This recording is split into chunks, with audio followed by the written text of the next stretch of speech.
দেখি এই দোকানের ফার্নিচার বেলে ভালো, এই দোকান থেকে একটা ওয়ার্ডরোব কিনতে পারি কিনা। ডাক দিব আমারে। এই যে ভাই শুনেন তো, এই মিজান ভাই, এদিকে আহেন, কাস্টমার আইছে। কি হইছে ভাই? কি চাইছিলেন?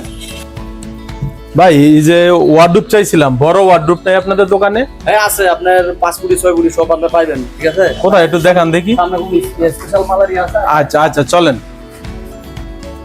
এই বড়া, জানতে বলছে ভাই, এদিকে এই যে দেখেন, এদিকে খুব ভালো সুন্দর এই ওয়ার্ডরোবটা অনেক ভালো আছে, সেগুন কাঠের, ঠিক আছে? এটা আপনি নিতে পারেন, দেখেন এটা আপনার পছন্দ হয়নি। ওয়ার্ডরোব নিমু পরে, কিন্তু আপনি ওকে মারলেন কেন? আরে ভাই এক কথা কই না, একবারে ডেইলি 2-1 বার না ভিড়াইলে এরা কাজ করে না। ভাই শোনেন, এরা হইছে কর্মচারী, বুঝছেন?